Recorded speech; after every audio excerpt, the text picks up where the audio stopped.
Okay, so our first speaker is Putri Prihatini, is the one behind the Lawmaster blog, Tolkien Indonesia. An Indonesian of Javanese descent, she loves exploring Tolkien and folklore, actively posting at Twitter account @blogtolkien. Please do follow. She is interested in exploring themes and elements behind Tolkien's works and their parallels with her cultural backgrounds, noting how deep readings of Tolkien had motivated her to learn more about her own cultural traditions. One of her blog posts was turned into a paper for Tolkien Society Seminar 2018, Tolkien and the Pagan, fantastic conference, titled The Names of Turin Turambar and Spiritual Burden Concept in Javanese Naming Philosophy. Welcome, Putri. Thank you very much. And yeah, I guess I can start now. Thank you, everyone. Yeah, and as described by our gracious host, my name is Putri. I will be your first speaker today. And in my speak, I will explore the maritime tradition that I noticed especially in the story of Aldarion and Erendis, and I would like to relate it with very specific, similar connection to the a legend and a mythology that I grew up with and familiar with. And well, without further ado, I would show it in my presentation. Okay, I would like to share screen here for my slide. Let's see. Okay, here we go.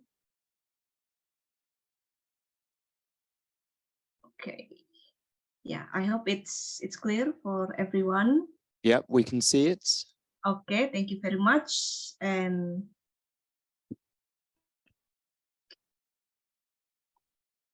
wait, I need to open the slide first. Sorry. It's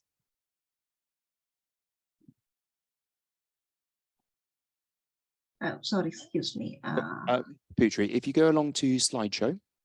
Yeah, the button, the zoom button close the menu.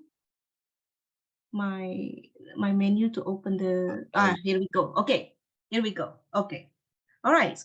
You are now full screen. Yes, thank you very much. All right, so as described by my first slide, my topic is titled Sea Goddess Worship and the Power of the King, parallel between Aldarion, Uinen, Mataram Sultanate, and Javanese Queen of the Southern Sea.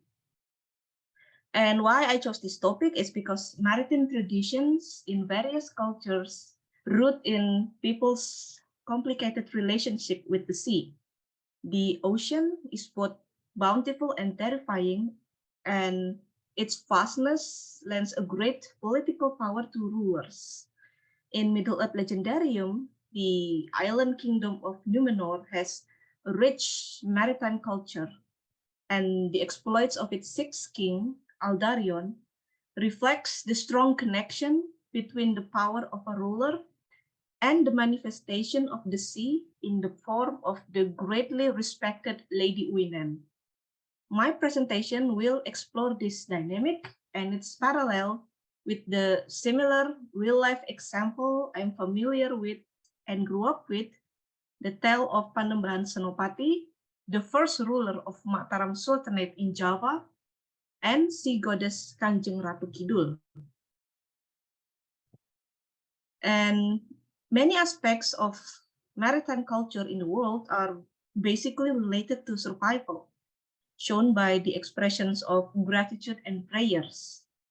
However, there are also traditions upheld to basically express the rule or dominion over maritime expansion and power.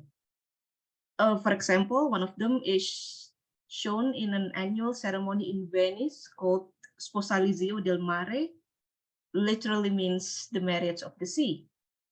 In the past, the Doge of Venice would throw a golden ring from a special barge into the Adriatic Sea, showing the dominion of Venice over maritime power through basically a symbolic marriage.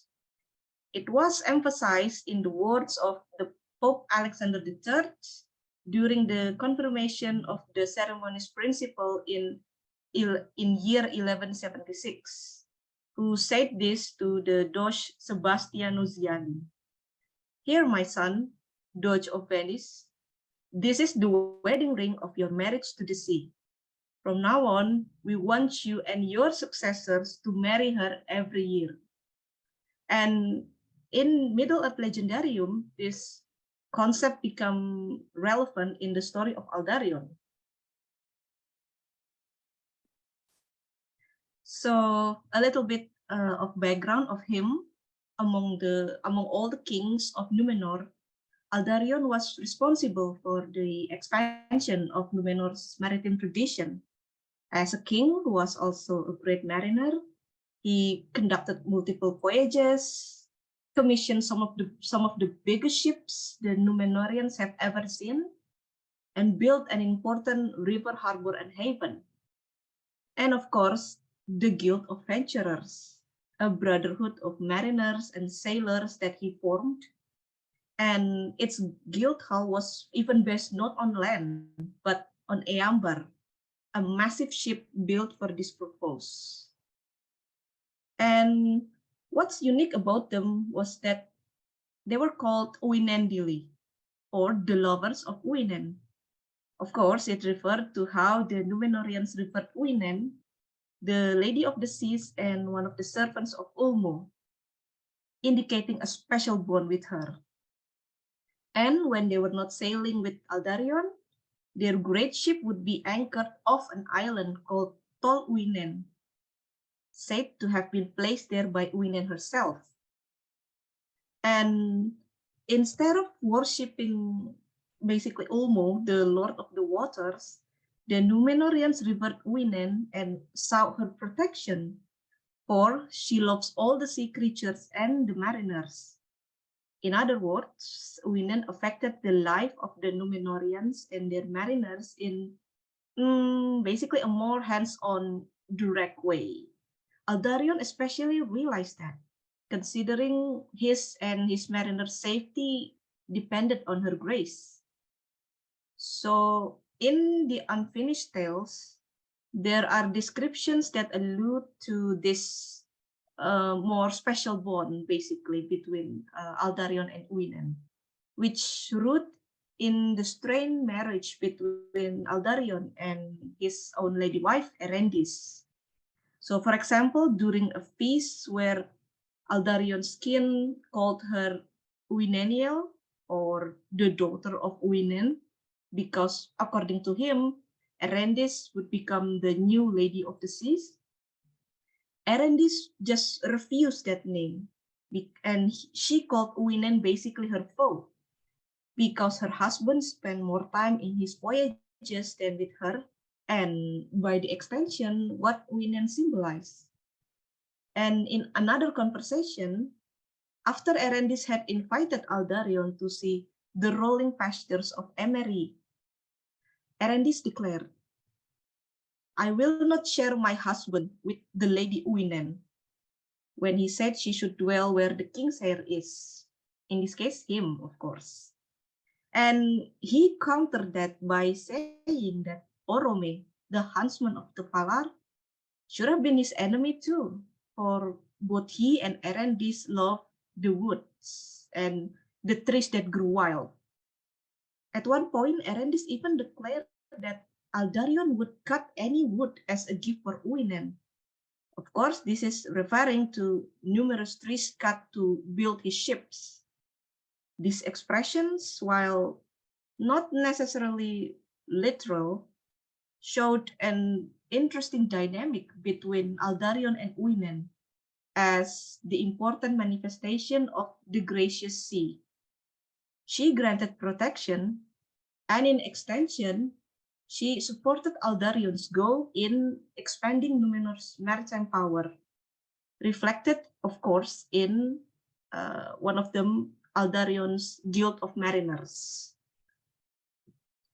And a similar dynamic is present in one of the stories written in a manuscript called Babat Tanah Jawi, or in English, the history or the chronicle of the land of Java. This is a manuscript that chronicled the history of kingdoms and rulers of Java. And the original form of this manuscript was written in Old Javanese script, or Kawi, and in the form of verses. But despite the name, this is not a pure historical writing, as it has many elements of legends, folklore, and mythology infused into it. And this manuscript has many versions, but historians think that there are at least two master manuscripts of this, each probably written in year 1722 and year 1788. And in fact, this image of the manuscript that I use in this slide was the opening page of a manuscript written in 1862. And this version has been scanned, digitized, and stored in the online archive of the Library of Congress. And a notable part in this manuscript, of course, is the story between Panembahan Senopati, who was the first ruler of Mataram Sultanate, and a revered mythological figure called Kanjeng Ratu Kidul. Her name literally means the Queen of the Southern Sea, whose dominion is believed to be in the Indian Ocean. So these are the most popular depictions of them, visual depictions of them, and the characters under their names are how their names are supposed to be written in Javanese script. So the verses in this manuscript describe the crucial role of this mythological queen of the sea in making Panembahan Senopati a king. He was an actual historical figure, but many depictions of his life story incorporate legends and folklore.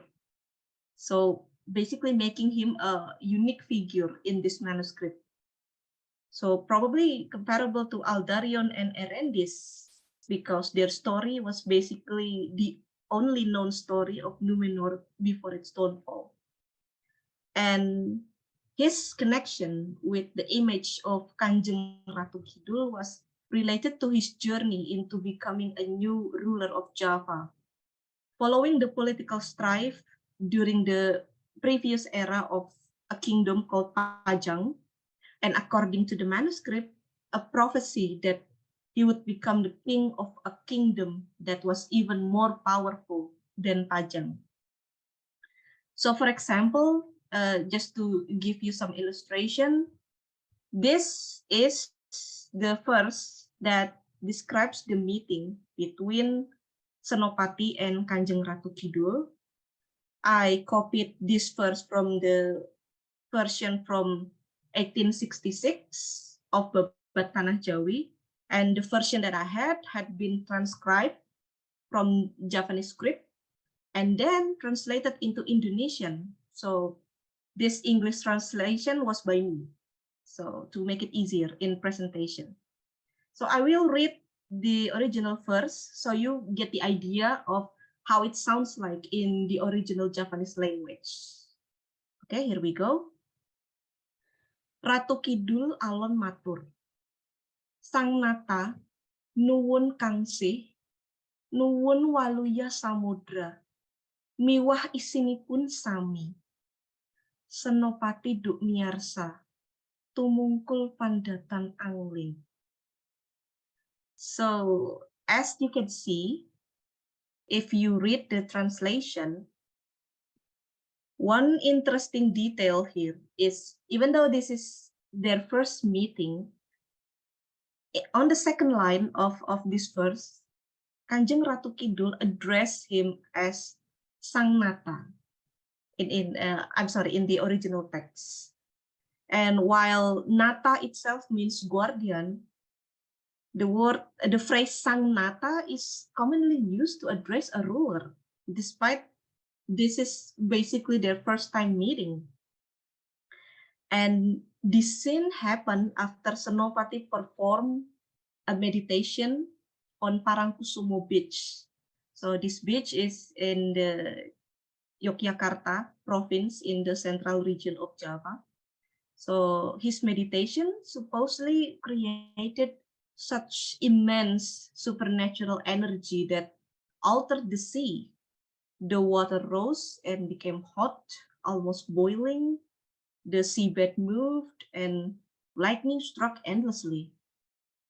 Only when the queen finally appeared and addressed him did he stop his meditation and talk to her. And as you can see, the way she addressed him was based on concern of what the meditation of Panembahan Senopati caused to the sea creatures that she loved so much. And if you read the original text, the next verses after this basically describe their courting. And they were even implied to do some, activities in the bedchamber. So this was also the part where Senopati and Kanjeng Ratu Kidul made a pact, basically. So he and his descendants would be basically the spiritual consorts of the queen, and in return, she would lend her power to him and his descendants in the time of need. So in essence, her presence in this text symbolized the form of basically power legitimation to Panembahan Senopati and his descendants. A special bond then formed, like how Aldarion asked the favor of Uinen in his seafaring life and the expansion of Numenor's maritime tradition. And there is another interesting verse here.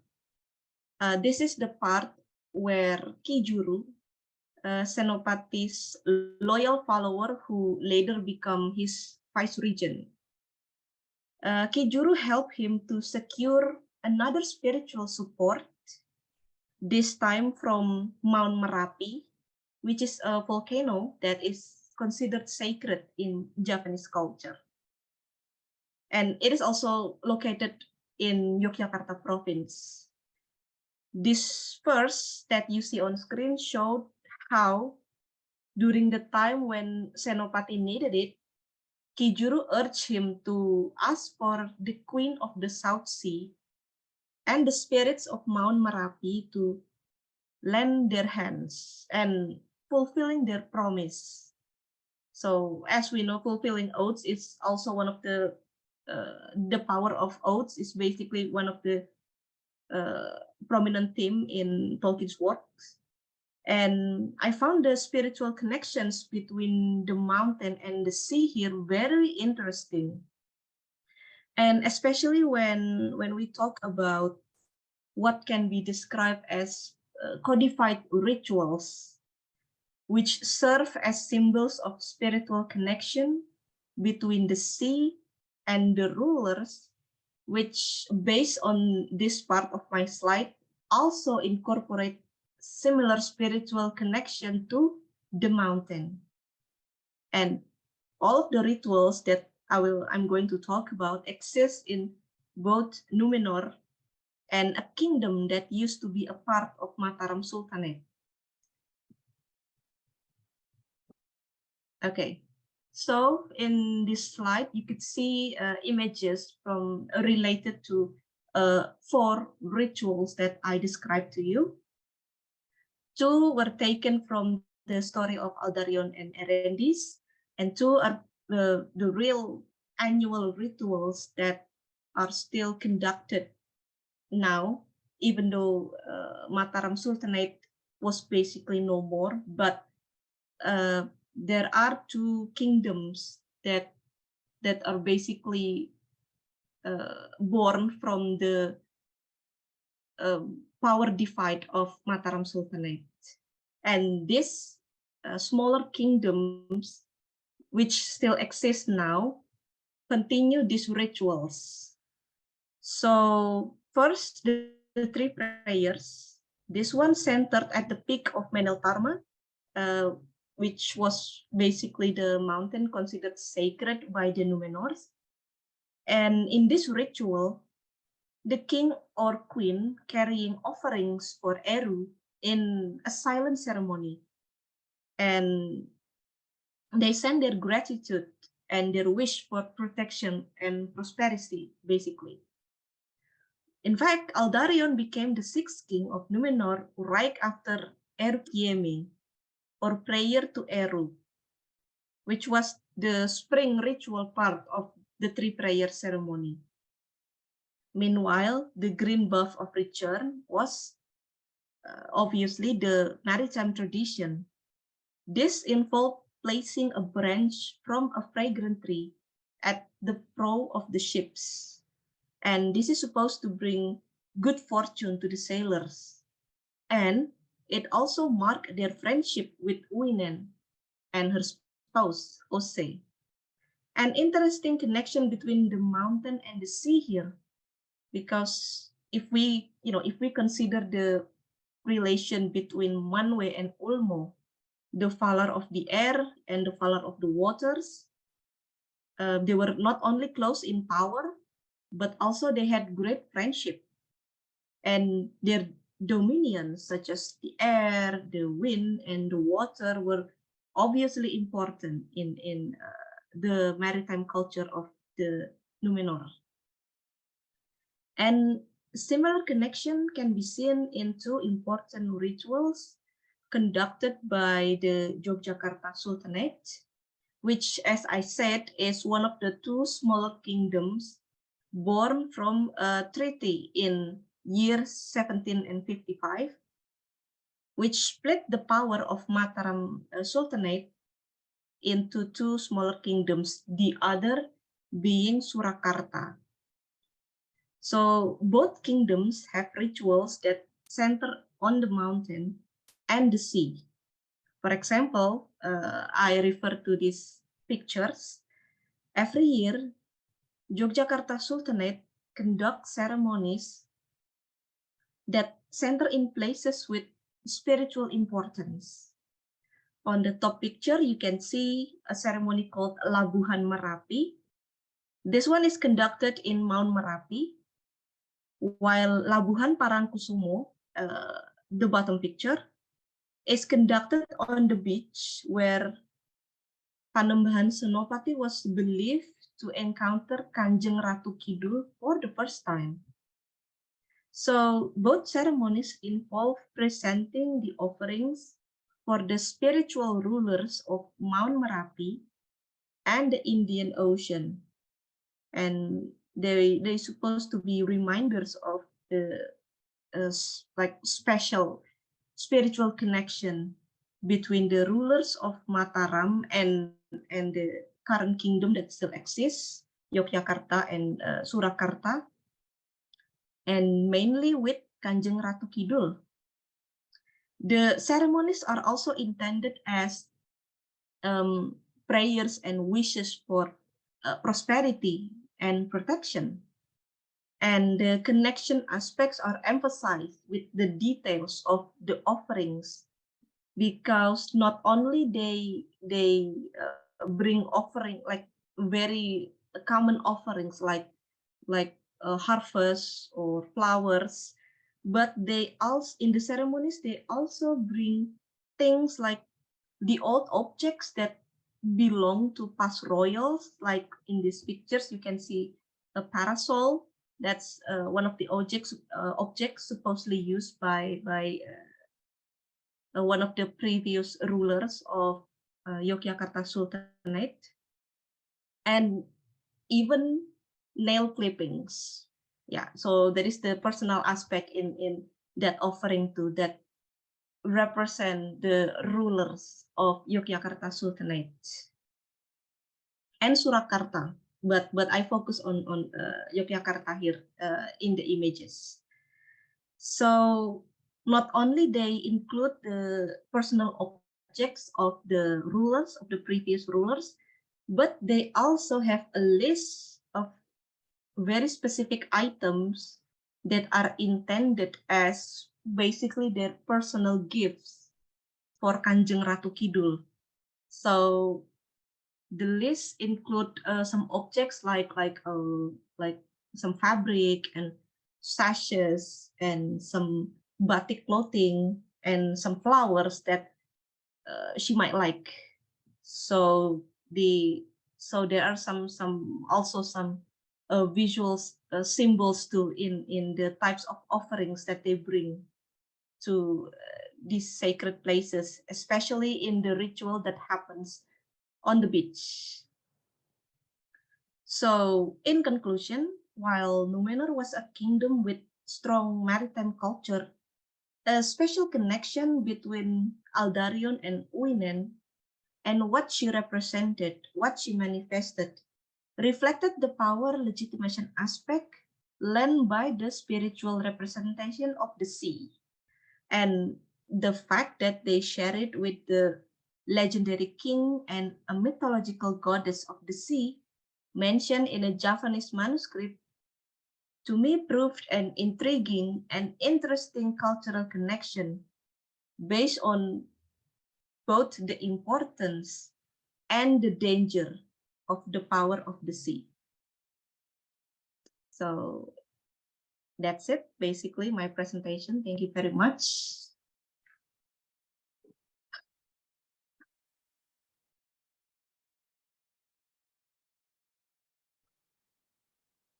Thank you so much, Putri, for opening our seminar with such a fascinating insight and such an incredibly different take as well. Thank you so much. And also I can see loads of clapping hands coming from Zoom.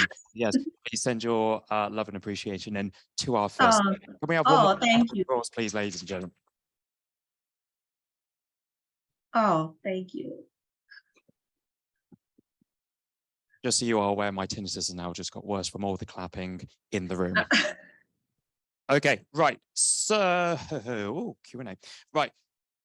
So what we're going to do, we're just going to jump between in person and online. So we'll mix it up in that sense. I might do 2 from 1. Who knows? So starting with in the room, would anyone like to ask Putri a question? Lovely.